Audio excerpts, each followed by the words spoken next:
देख रहे हैं the Daily Show with Munir Memon. अस्सलाम वालेकुम, आप देख रहे हैं प्रोग्राम मुनीर मेमन के साथ। पाकिस्तान में एक नई हुकूमत बनने जा रही है। इस नई हुकूमत को क्या चैलेंजेस दरपेश होंगे? दुनिया इस तमाम तरह अरसे में कितनी आगे बढ़ गई और पाकिस्तान कहां रह गया? आने वाले सालों में पाकिस्तान को क्या कुछ करना होगा और इस वक्त पाकिस्तान के लिए जो माशी मुश्किलात हैं उसके लिए पाकिस्तान क्या इकदाम कर सकता है?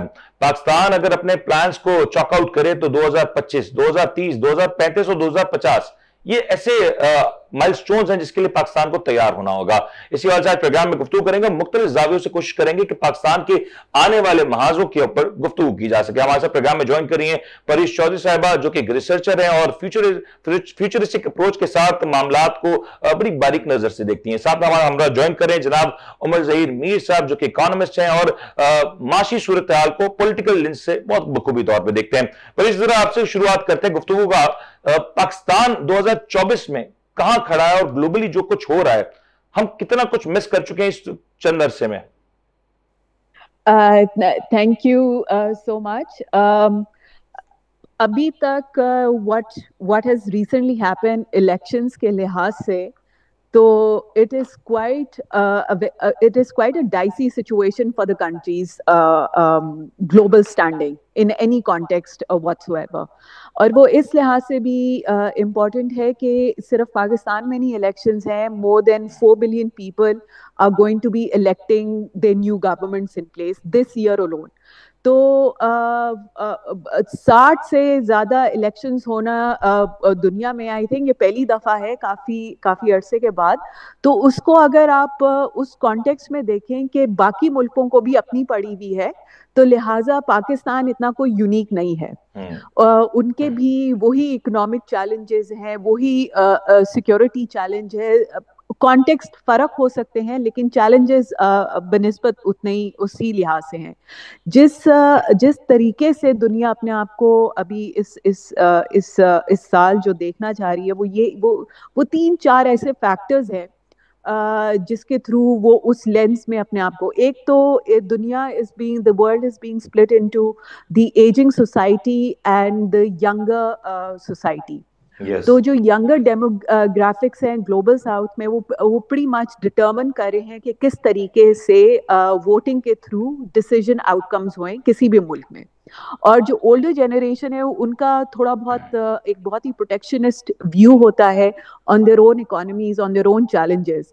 तो बेशक अमेरिका ले लें, यूके ले लें या यूरोपियन कोई ममालिक ले लें, तो उनकी इस तरीके से उनकी जो इमिग्रेशन पॉलिसीज हैं उससे भी ज्यादा अफेक्ट होता है ग्लोबल ट्रेड और ये बताया ना, इस पाकिस्तान जहां पे खड़ा है एक परसेप्शन ये है कि पाकिस्तान काफी पीछे आ चुका है। हमने गुज़श्ता 2-4 सालों में जो हमारा पॉलिटिकल टर्मोइल रहा, जो इंटरनल हमारी जो सिचुएशन रही, we have gone far behind, मतलब बहुत हम पीछे बिछड़ चुके हैं। ऐसा तो नहीं है कि हम रेस से बाहर हो जाएंगे? नहीं, आई डोंट थिंक कि हम अच्छा अब अपने रिसर्च के through I try and maintain a very optimistic point of view, not borderline delusional. लेकिन पाकिस्तान की overall direction is good. However जो चॉइसेस हैं in the last 20 odd years उसमें आप थोड़ा बहुत कह सकते हैं कि उन चॉइसेस में इतनी फार साइटेड अप्रोच नहीं थी। और वो फार साइटेड अप्रोच इसीलिए नहीं होती कि हम करंट हमारी जो भी पॉलिटिकल लीडरशिप है या सिक्योरिटी इस्टेब्लिशमेंट, हमारी जो करंट लीडरशिप होती है वो हमेशा मायर्ड होती है कि अभी का मसला हम सॉल्व कर लेते हैं। अभी का मसला वो क्या होगा, वो इन्फ्लेशन का होगा। अभी का मसला ये होगा खजाने में पैसे नहीं पड़े हुए। अभी का मसला ये होगा कि हो सकता है कि चंद एक आध बिजनेसेस को फ्लरिश करा लें या एक आध सेक्टर्स को करा लें। ओवरऑल जो फोकस होता है कि आपने अपनी ह्यूमन कैपिटल आपने बिल्ड करके आपने वो दुनिया में वो कैपिटल, वो हमने जो 50s या 60s में वो जो लेबर वाली इंटेंस कैपिटल की डेवलपमेंट की थी, बस वो उसी लिहाज तक है। हमारी जो इंस्टिंक्टिव पॉलिसीज हैं वो उसमें डेमोन्स्ट्रेट बिल्कुल नहीं करती, या चॉइसेस हमारी डेमोन्स्ट्रेटेड नहीं, इस तरह डेमोन्स्ट्रेट नहीं करनी कि हमने कोई 5 साल का या 50 साल का कोई व्यू रखा। We don't have that vision. हमारे पास विजन ही नहीं है इस वक्त। विजन के अलावा एक इट्स अ विजन को भी करना, इट इज जी। An art and it's a craft that can be, people can be educated in. However we don't see that demand yet. तो अभी हमारी डिमांड वही है कि जी पेट्रोल के प्राइसेस, इलेक्ट्रिसिटी का बिल, अभी गर्मियां आने वाली हैं तो और ज्यादा मसले चलें, मसाइल. ये प्राइसेस तो हमारे लिए मेरे ख्याल से साल साल से एक मौजूद बहस रहे हैं, बल्कि अब तो इसकी शिद्दत में काफी हद तक इजाफा हो चुका है. उमर साहब, अगर आप हमें सुन सकते हैं प्लीज. उमर साहब. जी बिल्कुल. उमर साहब, हाउ डू यू सी कि ये जो सूरत हाल है इस वक्त पाकिस्तान, जो ग्लोबली जो क्राइसिस सिचुएशन हमें नजर आ रही है, एक तरफ ये इलेक्शंस ईयर है 2024, पाकिस्तान के अलावा दुनिया की बड़ी मीशत में इलेक्शंस होने जा रहे हैं, एक चेंज ग्लोबली आ रहा है और एक चेंज पाकिस्तान में आ रहा है. How will Pakistan is equipped to battle all these things? Munir साहब, पहले तो एज यूजुअल एक बहुत अहम टॉपिक पे आपने आज का सेशन किया है, उसके लिए आपको, आपकी सारी टीम को मुबारक हो. अच्छा, यहाँ पे देखें, बिल्कुल आपने दुरुस्त किया है कि बहुत सारे अहम मुल्कों में इलेक्शन हो रहे हैं. दो बहुत वाइटल इलेक्शंस हैं हमारे लिए. एक हमारी नेबरहुड में भारत का जो लोकसभा का इलेक्शन प्लान है, दूसरा जो यूएस में इलेक्शन होने जा रहे हैं. जहाँ तक पाकिस्तान का है, बदकिस्मती से हम इस चीज़ को रियलाइज़ नहीं करते कि ज़ाती मफादात, ज़ाती ईगो से ज़्यादा जो है स्टेट मैटर करती है, मुल्क और कौम मैटर करती है. वो नहीं है तो फिर कोई और नहीं रह सकता. और प्रॉब्लम ये है कि अगर हम डायरेक्शन देखें तो हमें तो एक रिग्रेसिव डायरेक्शन नज़र आती है.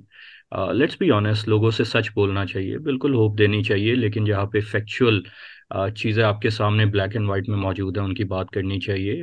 किसी लीडर या किसी पार्टी की बात किए बगैर कहा तो कोविड में India at the peak of covid -25% मईशत श्रिंक कर चुका था और पाकिस्तान फिर भी पॉजिटिव में चाहे 0.5 तक रहा था. और कहा अब ये हाल है कि मैं आज सुबह बीबीसी की रिपोर्ट पढ़ रहा था कि इंडिया की एक कंपनी, एक ग्रुप टाटा, पाकिस्तान के टोटल कौमी जीडीपी से आगे निकल चुका है. भारत से हमने compete करना है और यहाँ पे बदकिस्मती से हम पहुंच चुके हैं रिवर्स गियर लगा के.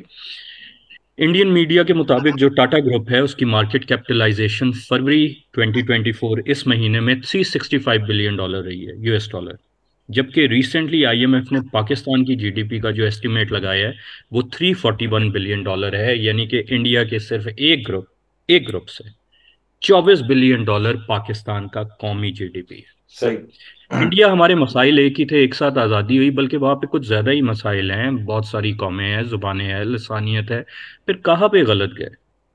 That's the elephant in the room जिसकी बात होनी चाहिए. उसी तरह के लोग थे, मजहब का एक डिफरेंस है. अगर आप वैसे बात करें तो जो ज्यादा हमारे कल्चर हमारा मार्शल सिमिलर ही है, रेसेस हम भी थी वो जिस यहाँ तरह पे से. आ गई हैं. हाँ. मार्शल रेसेस यहाँ पे आ गई हैं. कुदरत ने ज्यादा फर्टाइल ट्रेन आपको दे दी है. पंजाब जो पूरे बड़े सगीर की ब्रेड बास्केट होता था, उसका ज्यादा फर्टाइल एरिया आपके पास आ गया है, मिनरल्स आपके पास आ गए.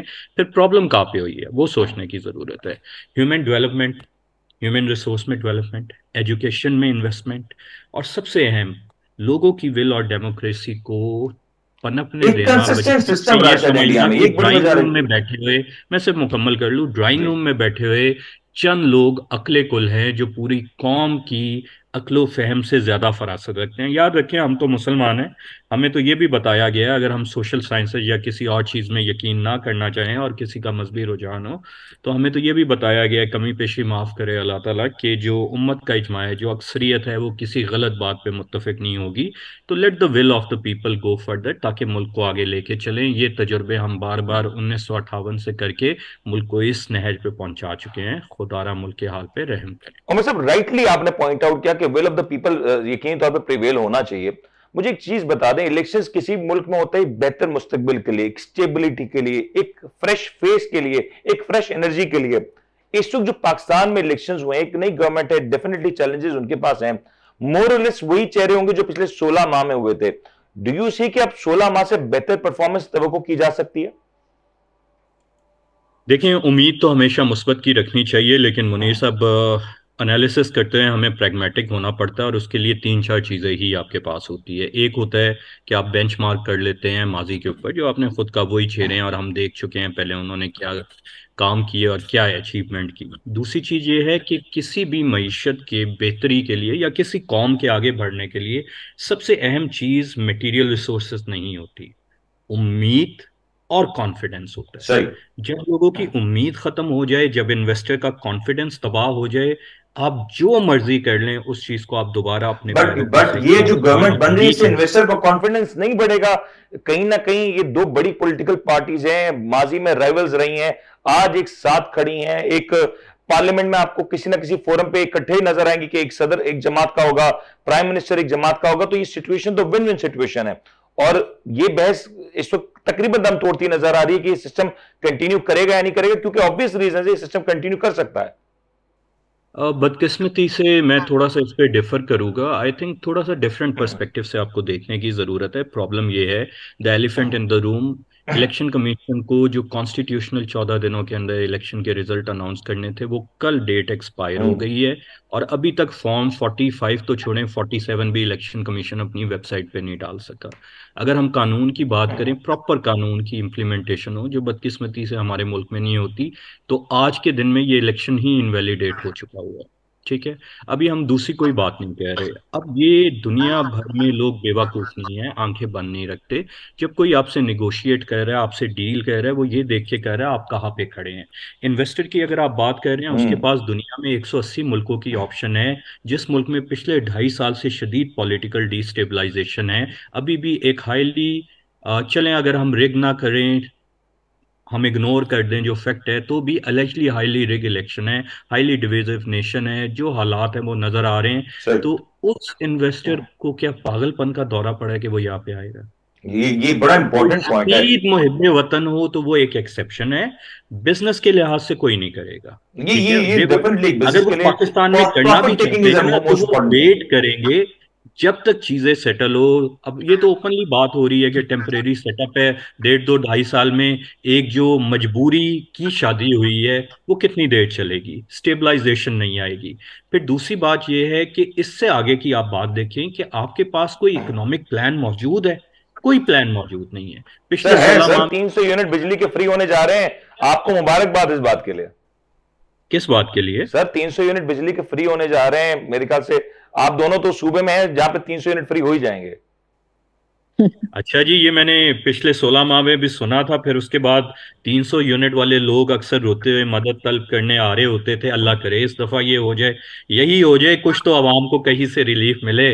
अगर हम चाहे कर्जे लेके भी करें, हालांकि ये चीज होती नहीं है। देखें, अगर हमने मईशत को लॉन्ग टर्म बेसिस पे चलाना है ना, तो उसका तरीका ये नहीं होता कि कर्जे लेकर हम पॉलिटिकल गिमिक्री करें, बल्कि हम उस तरह की चीजों में इन्वेस्ट करते हैं जहां पर इकोनॉमिक एक्टिविटी होती है, जॉब्स क्रिएट होती है, अपॉर्चुनिटीज क्रिएट होती है। इकोनॉमी के ऊपर आता पैसे लेके हम मेट्रो लगा दें जो सेल्फ सस्टेन भी ना करे, और उसका कर्जा देने के लिए फिर हम और कर्जे ले रहे हैं। मैं उसी के ऊपर आता हूं, क्योंकि ये तो हमारा डिलेमा है ना कि हम ऐसे प्रोजेक्ट्स लगाते हैं, इसके बाद कुछ अरसे बाद वो प्रोजेक्ट्स दम तोड़ देते हैं और मास ट्रांजिट के प्रोजेक्ट्स और सिर्फ पॉलिटिकल गिमिक्री हो रही होती है वक्ती तौर पे, लेकिन इस वक्त तो मुझे ये भी होती नजर नहीं आ रही। And I agree to that. Paresh, मुझे ये जरा समझाएं, उमर साहब जो कह रहे हैं स्टेबिलिटी, एक फार साइटेड एक नजर ये आता है कि शायद स्टेबिलिटी उस तर्ज पे आ ना सके, शायद हमें किसी ना किसी तौर पे एक बार फिर से इलेक्शंस की तरफ जाना पड़ सकता है।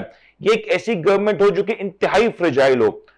आप पॉलिसी मेकिंग के ऊपर काम करती हैं, आपकी रिसर्च पॉलिसी के ऊपर है। ये गवर्नमेंट कितनी स्ट्रांग पॉलिसी मेकिंग कर सकती है कंसिडरिंग जो अब चैलेंजेस हमें आने जा रहे हैं ग्लोबली? नहीं, ये बहुत ही कोई यूनिक, जो आपने शुरू में कहा था, एक मिरेकल हो सकता है कि अगर उस तरह की पॉलिसी मेकिंग हो। I don't think policy making उस लिहाज से होगी।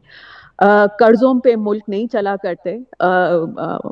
And I actually agree with Umar कि ये चीजें स्टेबिलिटी नहीं लेकर आती, कर्जे स्टेबिलिटी नहीं लेकर आते। This is a stop gap arrangement.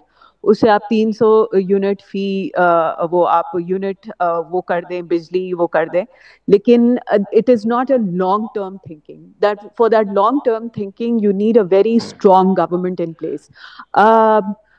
अब ये इलेक्शंस क्यों हुए? आई मीन, अगर देखा जाए तो this is an extension of what has happened. क्यों हुए? नहीं, हाँ, exactly. It's if you see, it's an extension of what was the last 16 months. Yes. So if you look at it in that context, कि हमने पैसे भी लगाए हैं, and the dominant thinking is that the will of the people is not reflected in the outcome that we have today.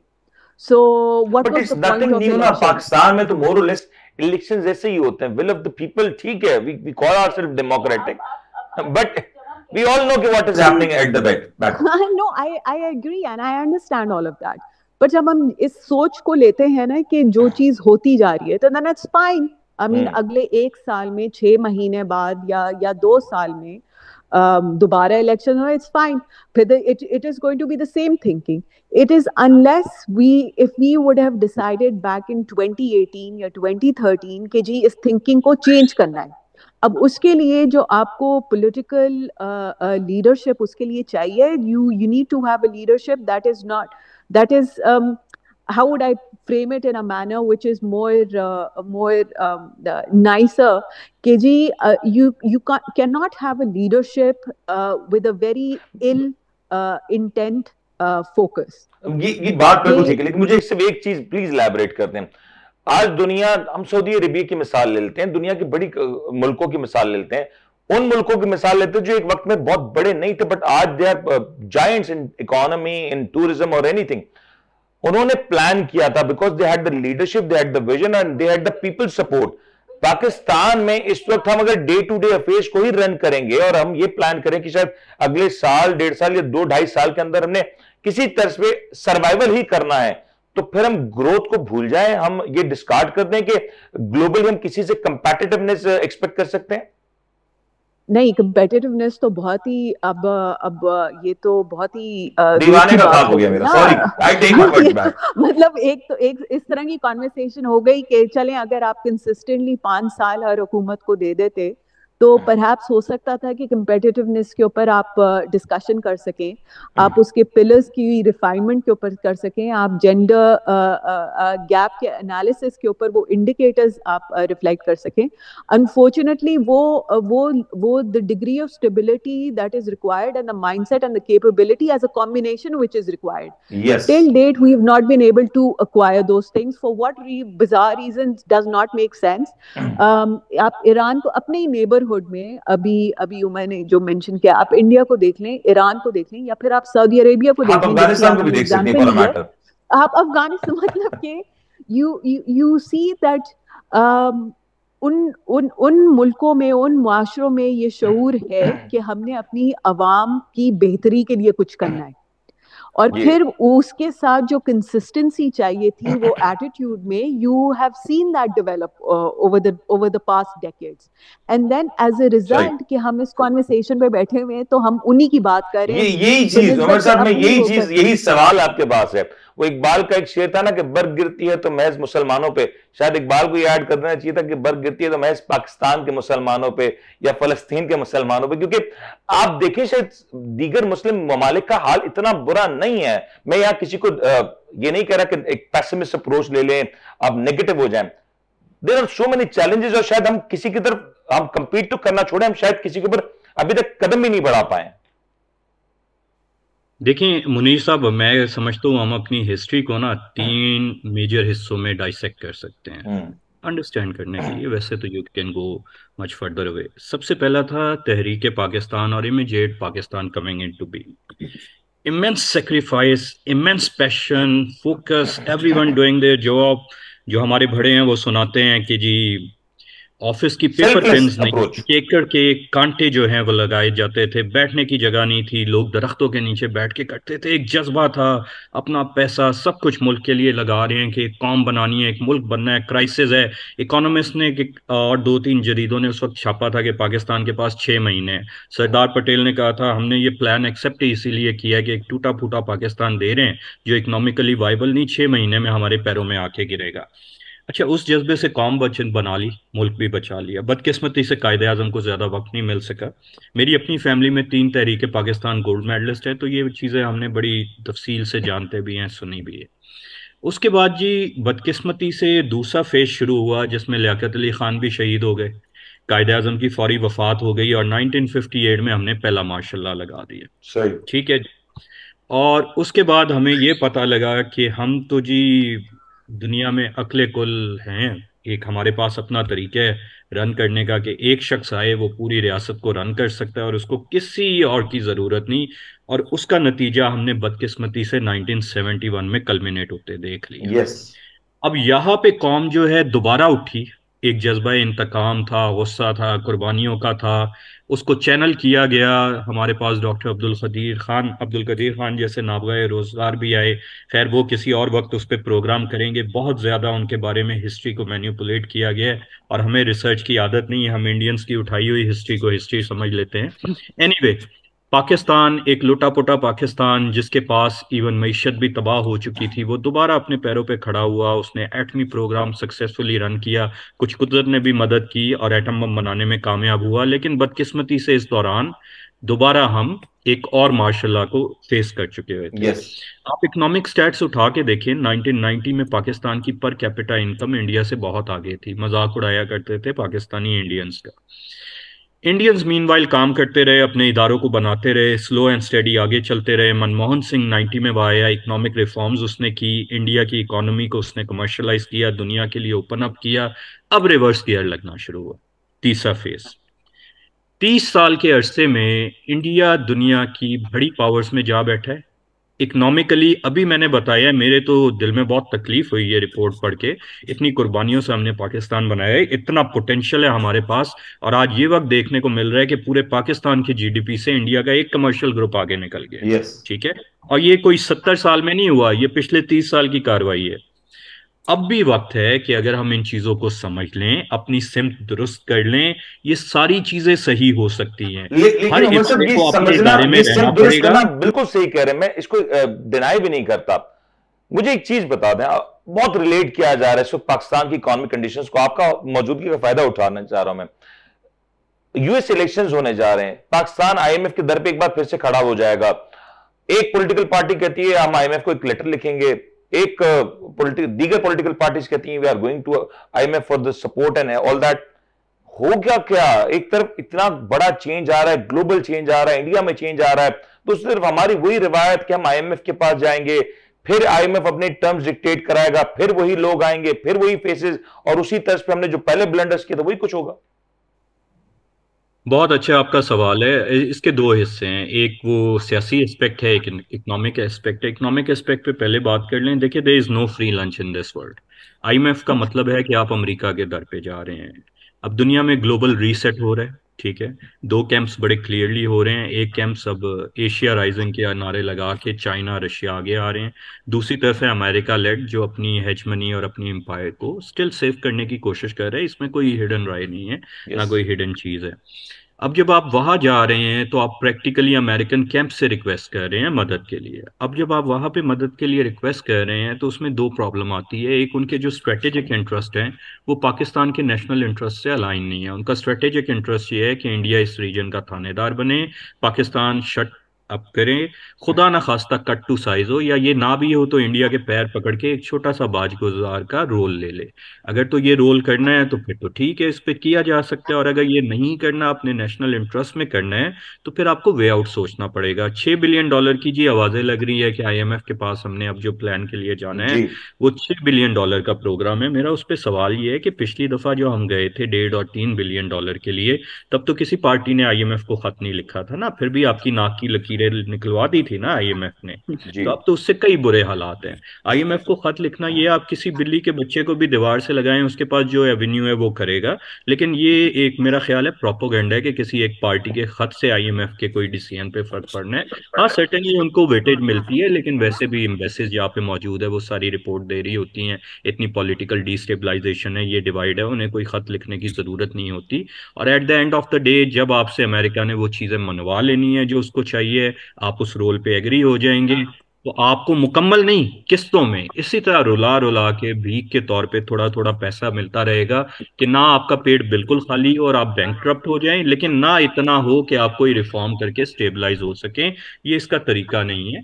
मेरे नुक्ता नजर से पाकिस्तान को लुकिस्ट करना होगा।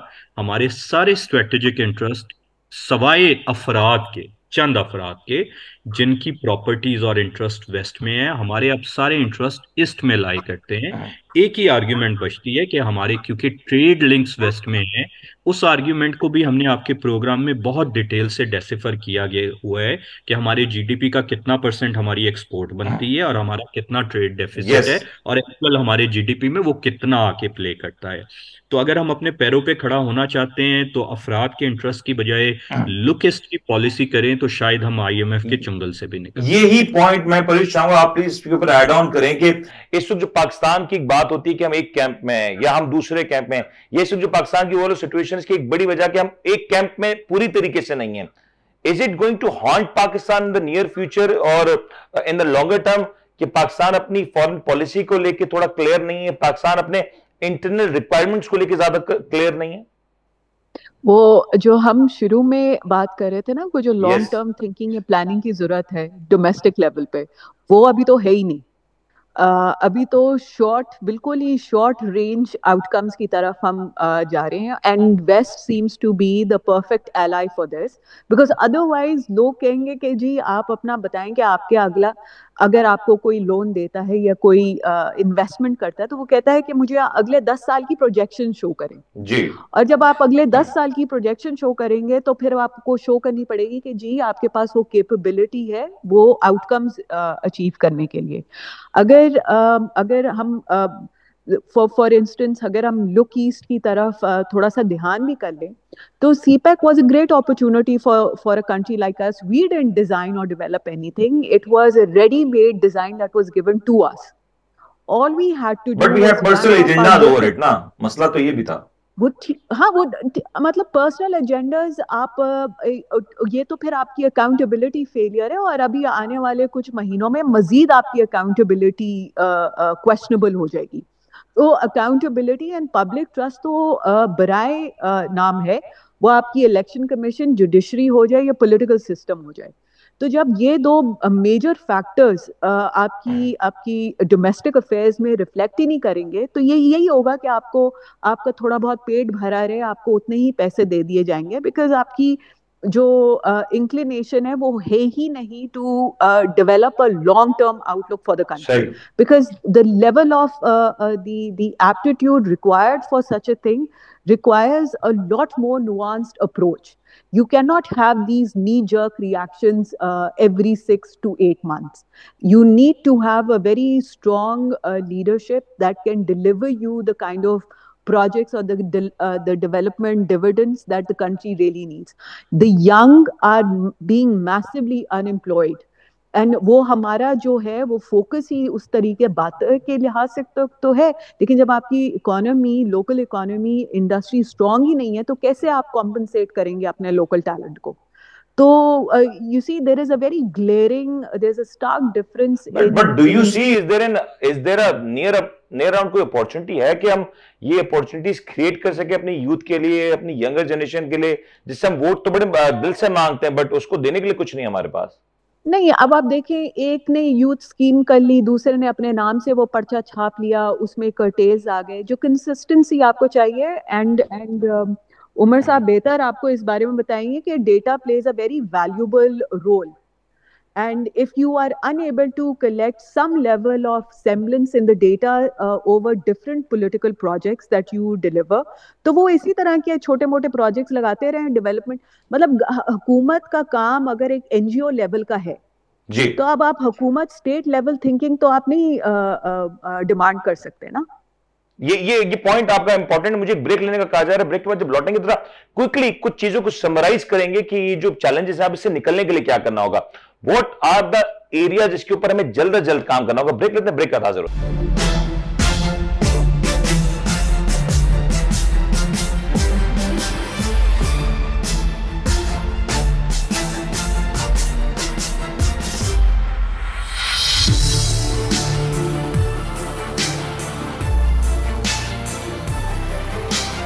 आप देख रहे हैं the Daily Show with Munir Memon.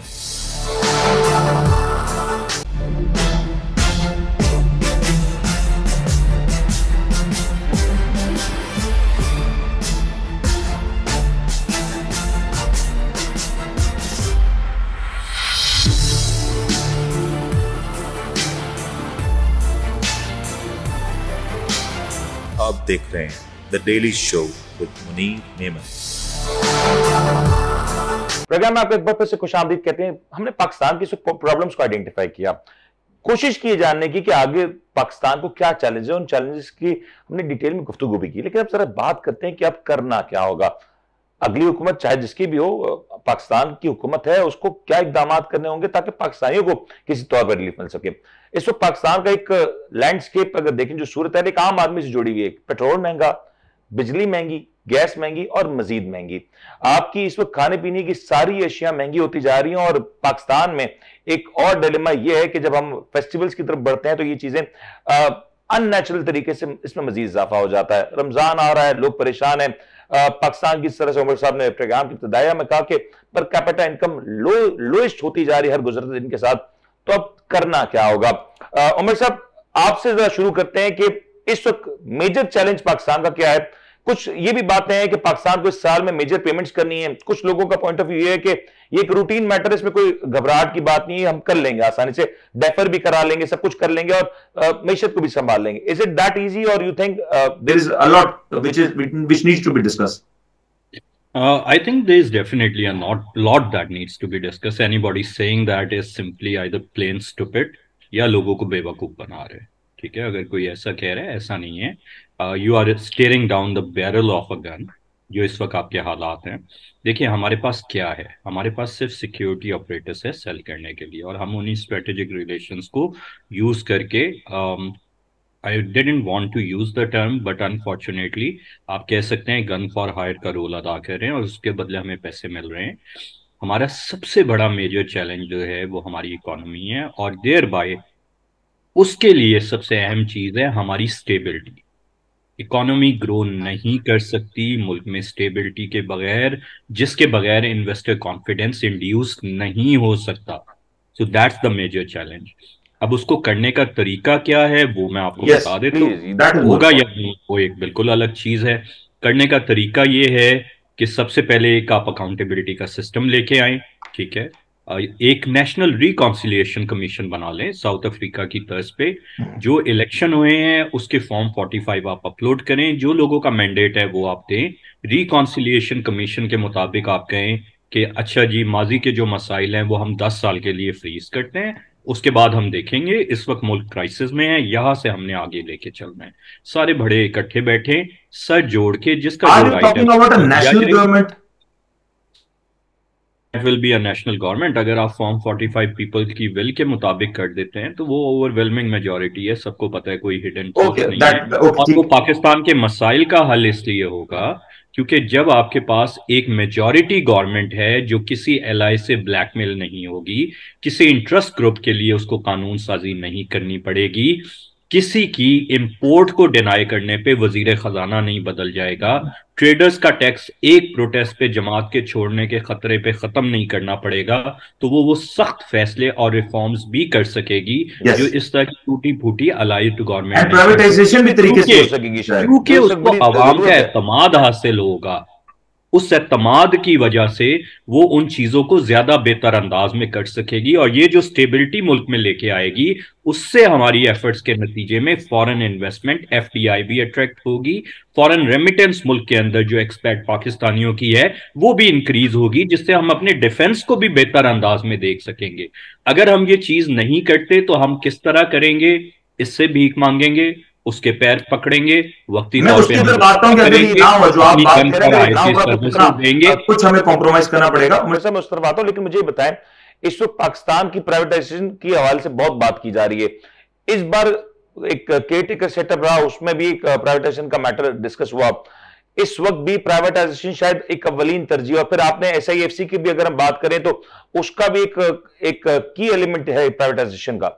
Do you think कि एक ऐसी गवर्नमेंट में पाकिस्तान पीपल्स पार्टी हो जिसकी हमेशा से प्राइवेटाइजेशन को लेकर तहफुजात रहे, फिर नून लीग के अपने मामलात रहे, हम एक अच्छी प्राइवेटाइजेशन करने में कामयाब हो सकेंगे? और अगर ये नहीं होता तो फिर ये जो यूनिट्स हैं जो कि एक एलिफेंट्स हो चुके हैं, इसका क्या करेंगे हम?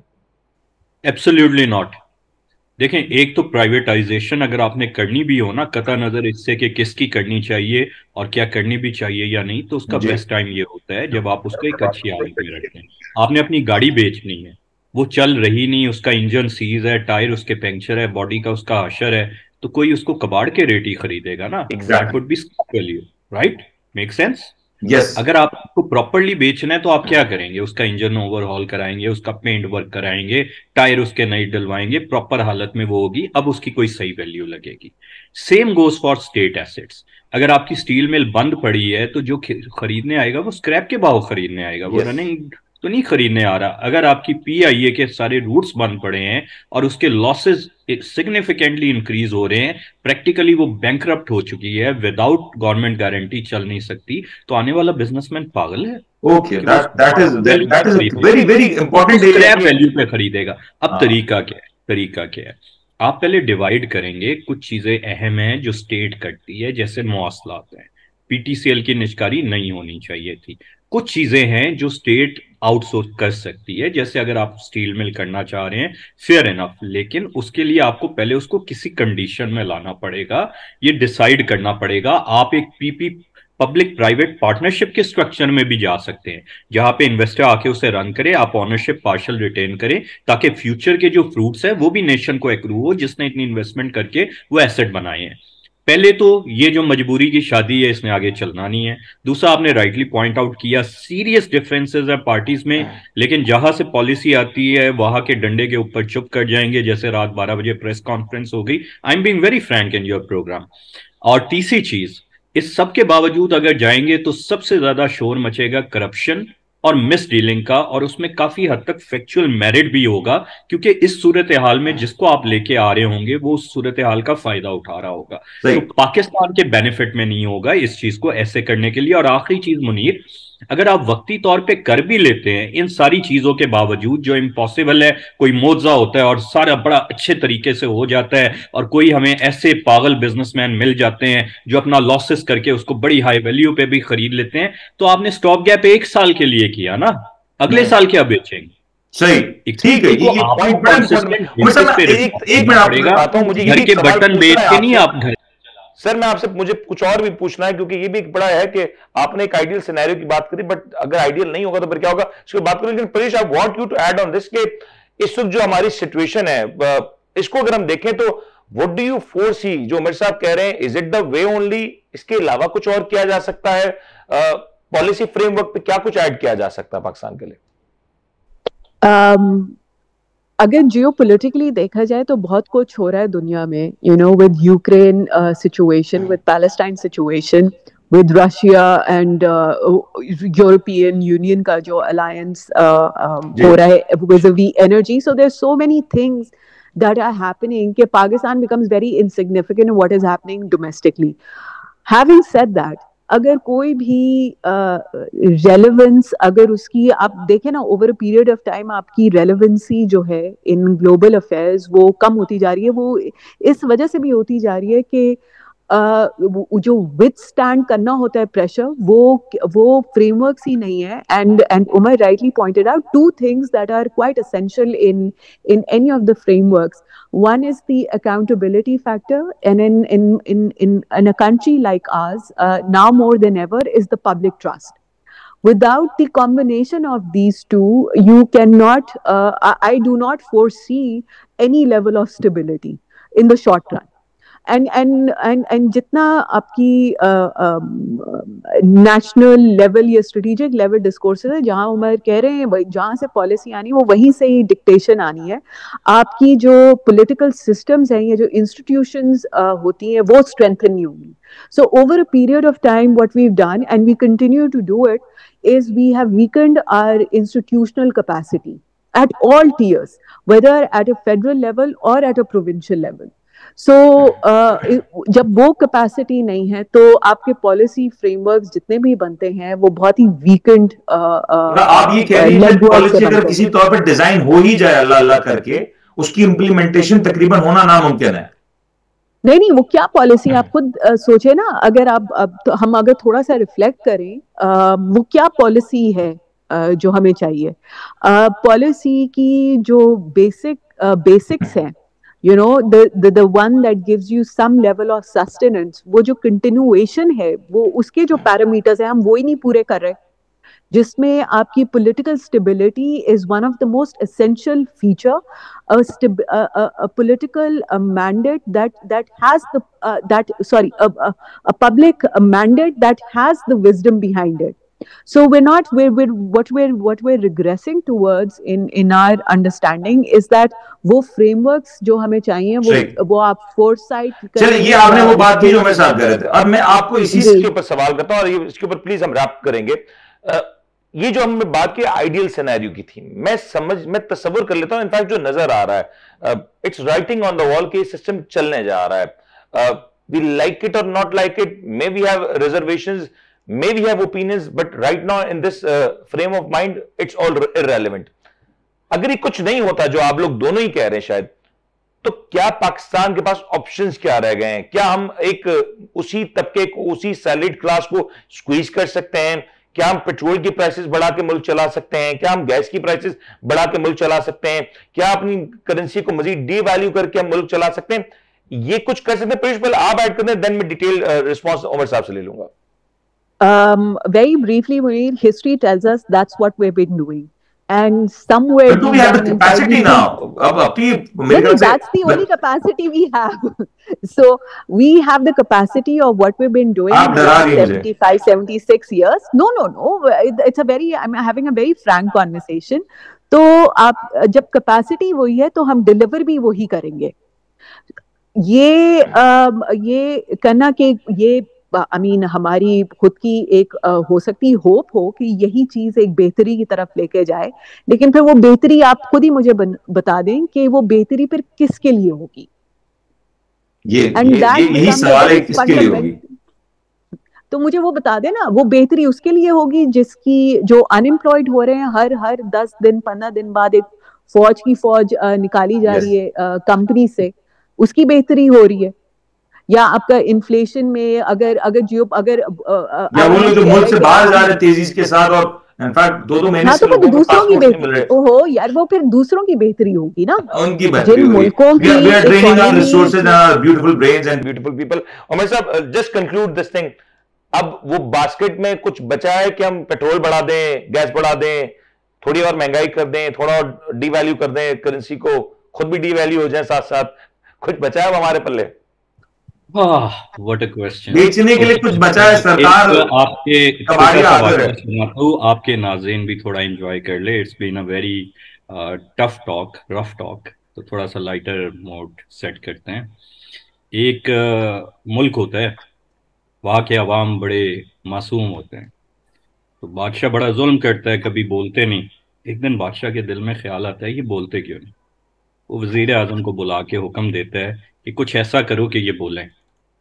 कहते हैं जी आप ऐसा करें, कीमतें 10 गुना कर दें। अच्छा, कर देता है, कोई नहीं बोलता। कहता है ऐसा करें, इनके राशन रोक दें। वो रोक देता है, कोई नहीं बोलता। वो कहता है ऐसा करें, ये जब काम पे जाते हैं ना तो इन्हें जूते लगवाएं। वो लगवाता है, कोई नहीं बोलता। वो कहता है ऐसा करें, जूते 10 गुना करवा दें। वो करवाता है, कोई नहीं बोलता। वो आखिरकार दरबार लगाता है कि इतना कुछ किया, देखो कुछ तो लोग कहें। जब दरबार लगता है, बादशाह कहता है जान की अमान है, कोई मसला हो तो बताएं। बड़ी दफा अश्योरेंस देता है, डरते डरते एक बुजुर्ग आदमी आहिस्ता आहिस्ता हाथ खड़ा करता है। बादशाह बड़ा खुश होता है। फाइनली कोई तो बोले। कहता है हाँ जी बाबा जी बोले। वो कहता है बादशाह सलामत, हमारी नस्ल आप पे कुर्बान, आप बुरा तो नहीं मानेंगे मैं जो कहना चाहता। बादशाह कहते हैं नहीं, आप बुजुर्ग हैं, मैंने आपको जान की अमान दी। बोले। कहता आपको पता है इतनी महंगाई हुई? कहता हाँ। कहता है पता है राशन नहीं मिला? कहता हाँ। तो हमने कभी कुछ नहीं बोला। वो कहता है हाँ बताइए मसला क्या है? कहता वो आपने जूते लगवाने शुरू किए थे तो वो ना वक्त बड़ा लग जाता है, बंदे बढ़वा दें, इतनी मेहरबानी करते। तो जो आपने कैपेसिटी का पूछा ना, अगर आप इकोनॉमिकली कहें, खानदानों में जहाँ कॉन्सेप्ट नहीं था वहाँ सारे लोग जॉब कर रहे हैं, 2-2 जॉबें कर रहे हैं। उसके बावजूद घरों के मसाइल बढ़ते जा रहे हैं। बजट पूरे नहीं हो रहे। कितना आप स्क्वीज करेंगे? मसला ये है कि ये चीज़ें अब जिस तरफ जा रही हैं, अल्लाह ताला उनको बेहतरी की तरफ डालें। मैं कल 2 अहम लोगों के साथ था जो हमारे मुल्क के 2 ऐसे तबकात को रिप्रेजेंट करते हैं जिन्हें हम पावर से रिलेट करते हैं। एक पीर साहब थे और एक आर्मी के इदारे से लिंक थे। वो दोनों मुझे सुना रहे थे जीटी रोड पे उनके साथ डकैतियां हुई, और वो कह रहे थे कि हमने शुक्र अदा किया, जान बची, जो था वो हमने दे दिया। और ये दिन के वक्त की वो बात बता रहे थे, रात के वक्त की नहीं। और उनके अपने अल्फाज थे कि जी इस वक्त लोगों के जो मुआशी हालात हैं, हमारी तरफ तो जराइम बे इंतहा बढ़ चुके हैं। अब ये आहिस्ता आहिस्ता चीजें इस डगर के तरफ जा रही हैं। मुल्क में 2 करोड़ से ज्यादा बेरोजगार नौजवान है, बेरोजगार। 2 करोड़ नौजवान का मतलब क्या है? कम से कम 80 लाख घरानों में ये 2 भाई या एक बंदा बैठा हुआ है जिसके पास कोई नौकरी नहीं, और उसका घर भी स्ट्रेस में है, और उसको हर वक्त ताने मिल रहे हैं, और उसके लिए कोई अपॉर्चुनिटी नहीं। आप एक चपरासी की सरकारी नौकरी का इश्तेहार दें, आपके पास अगले दिन 10, 20, 30 हजार एप्लीकेशंस आई होती हैं, और आप रिजेक्ट कर रहे होते हैं मास्टर लेवल की एप्लीकेशंस उसमें। खुदारा एहसास करें, यहाँ पे हम खड़े हैं। अब जितना स्क्वीज करते जाएं तो मतलब जो हालात हुए हैं लोगों में सकत नहीं बोलने की, वो अलग बात है। मुआशी तौर पे लोगों में कोई सकत नहीं रह गई। और दूसरा, हमारी डायरेक्शन बहुत गलत है। बजाय इसके कि हम एफबीआर के अपने क्लेम के मुताबिक जो वो 50 लाख लोग हैं जिनका एनटीएन भी नहीं, उनके पीछे जाएं, हम जो एग्जिस्टिंग कारोबारी या तनख्वाहदार लोग हैं हमेशा उनको टारगेट करते हैं, उनको हैरेस करते हैं। ये तरीका नहीं मुल्क को आगे लेके जाने का। और आखिरी एक चीज ऐड कर दूं मुनीर साहब, आप कुरैश को कह रहे थे कि जी अब यही हुकूमत चलेगी, तो ये मैं आप लिख लें आज के प्रोग्राम की तारीख भी और डेट भी, ये हुकूमत, ये कंपनी नहीं चलेगी सरकार। सर आपने लिखवा दिया है, लेकिन लिखवाने के बाद ये लिखा हुआ जिस कागज पे लिखा है वो भी सलामत रहेगा, और मैं भी प्रोग्राम करता रहूंगा। मुझे उम्मीद करता हूं आपको आज का प्रोग्राम पसंद आएगा। अपने दोनों मेहमानों का शुक्रिया अदा करूंगा। ये प्रोग्राम का मकसद हरगिज ये नहीं था कि आपको negative side of the story बताएं। ये प्रोग्राम का मकसद सिर्फ और सिर्फ ये था कि हम अपने इश्यूज को हाईलाइट करें, खुद से सच बोलें। जब तक हम खुद से सच नहीं बोलेंगे तो उन इश्यूज को कैसे रेक्टिफाई करेंगे? पाकिस्तान सन 1947 में बना, क़याम पाकिस्तान खुद एक मौजज़ा था। शायद इस तरह का मौजज़ा पाकिस्तान के अलावा पूरी दुनिया में कहीं नहीं हुआ। इस्लाम के बनने वाले के नाम के ऊपर बनने वाली ये रियासत बनी जरूर, पर ये इस उम्मीद के साथ बनी कि ता क़यामत कायम रहेगी, और इसी दुआ के साथ कि पाकिस्तान ता क़यामत बरकरार रहे, फलता फूलता रहे, कामयाब रहे, शादो आबाद रहे। इसी दुआ के साथ आज प्रोग्राम को एंड करेंगे। अपने मेजबान उनको इजाजत दीजिए, अपना ख्याल रखिएगा। अल्लाह हाफ़िज़।